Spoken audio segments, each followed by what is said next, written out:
Well, today, obviously, we were beaten by a better basketball team. I have a lot of respect for Cindy and the St. Joe's program. Uh, I think Cindy is the only coach that maybe has more wins in the A10 than me right now. And overall, whatever that means career-wise, it doesn't matter. She's a heck of a basketball coach, and they run their stuff really, really well. And they have a lot of confidence, a lot of experience, and frankly, they have a lot of momentum. Uh, we don't have any of those threes right now. We really lack experience, and it's evident with how we turn the ball over. When you are in the situation that we're in, the spiral, you're not going to have momentum that is a positive. You're going to have a negative momentum, and then to have confidence.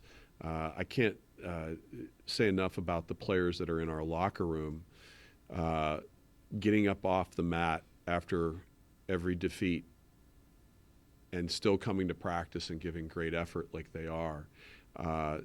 They are doing the best that they can in a tough situation. And they're great young women. And right now, we have to find small victories. And I've never wanted to ever say that.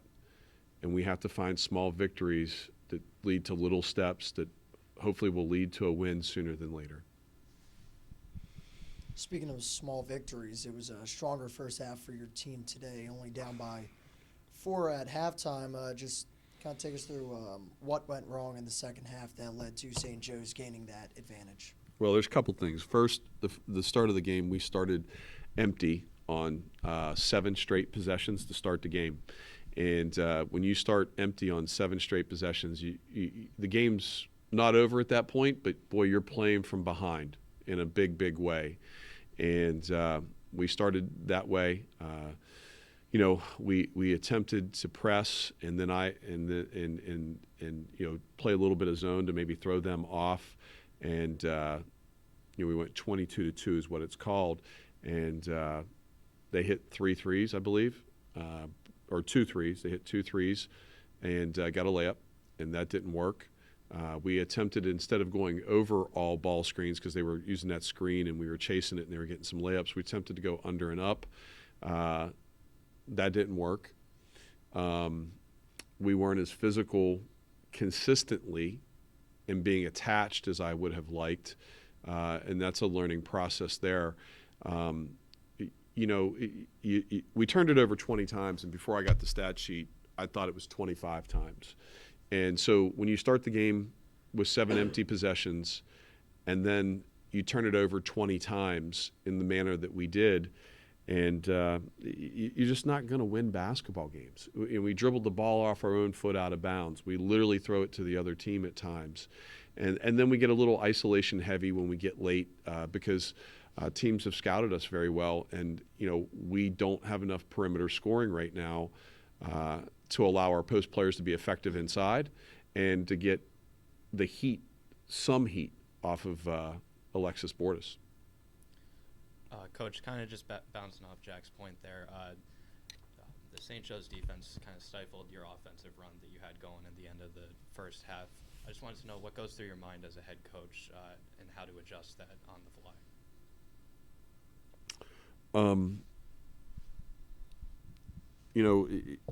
We scored 17 in the second.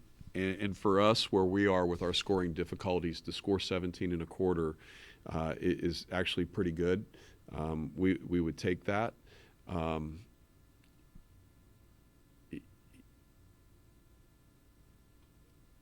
I don't really focus in necessarily on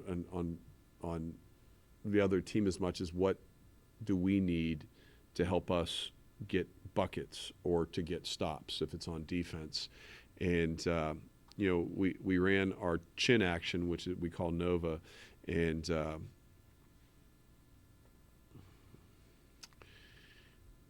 we didn't get a bucket out of it with the entry pass, and it's not necessarily something where you're trying to get a bucket every single time from the first pass. You want the ball to swing sides of the floor, but we've got to have a little bit more of a threat in there. and to be able to score.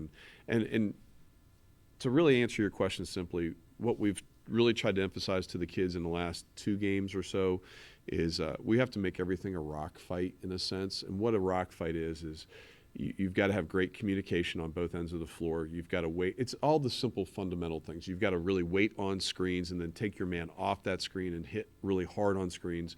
When we're playing defense, you've got to keep your hands on until they start calling hand checking. You've got to displace cutters. And these are things that we do inconsistently, and it shows up not just in turnovers, but it shows up a lot in film. And, you know, we're trying to grow, and we're trying to cut down on those. And we did for a little time tonight, and then there was other times where we were poor at it. And, you know, to get a small win out of that, you know, we've got to do that a lot more consistently, and we're not. Coach, you were talking about at times like this team potentially lacking confidence. Has there been things done either in practice or on off days to help try to build up that confidence, or maybe it's just a hole and just a trust, or just something that's just not working? I think that they've had some confidence up until today. I mean, today is kind of a little bit of a tipping point. You know, we have been practicing well, and it's not translated into games. And that's just not this game. This has been multiple games in a row. And, you know,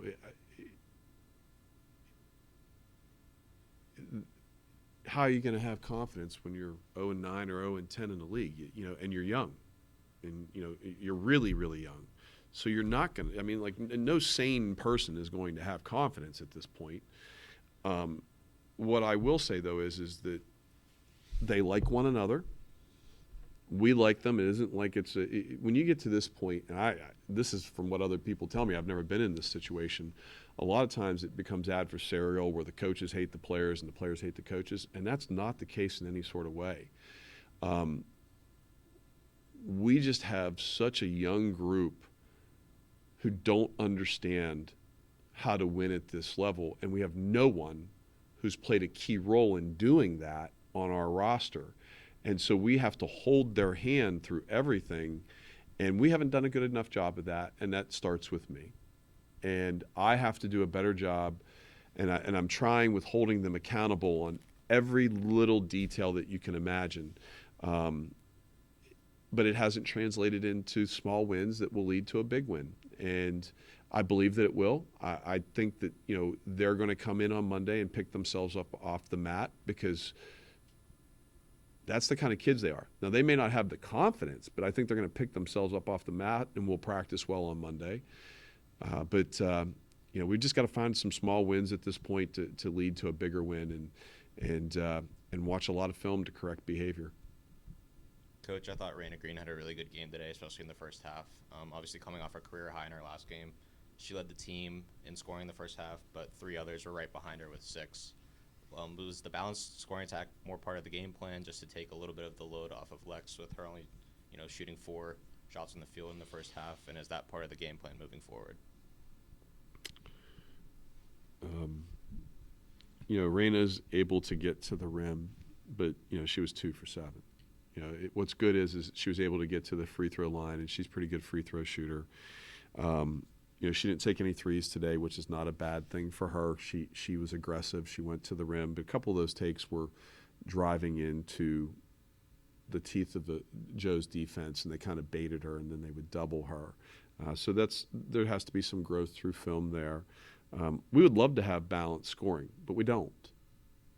You know, we don't right now. You know, Mackenzie Blackford was 3 for 4 today, and that's fantastic. And we have to have her do that consistently to take a little bit of pressure off Alexis. But, you know, I challenged Faith Walker to take more shots. She typically averages about 3 shots, and she took the shots today. She was 2 for 8.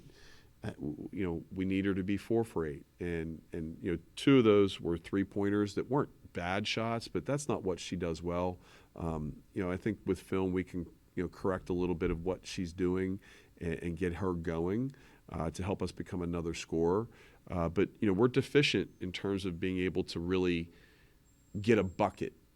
And and so that puts a tremendous amount of stress on Alexis Bordas to create and get her own shots, and because you don't have to guard our other guys at this point. I mean, if I'm scouting us and I see that you're shooting 18% from three or 30% from twos, I'm going to sit in gaps and make you take long 15 to 16 foot contested jump shots, and then I'm just going to face guard Alexis all over the floor, and that's what people are doing. And we've got to have some other people that can make some shots, and right now that's not as been consistent. I'd love for us to be able to have 4 kids that are in double figures or 3 kids in double figures, but right now that's not the case, and frankly we're really struggling to score. And so the magic number for us is if we can get to 60, we feel like we have a chance to win.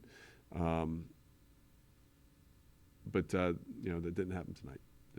Good question. Coach Gabby Casey for St. Joe's had a heck of a game with 26, 10, and 5. Just from your view, what was she doing right to break down your defense tonight, and how can you take something like this and kind of apply it to other star players around the league as you go forward? She made shots off the catch. She made good reads off of ball screen action or off of screening actions, and she shot it really, really well.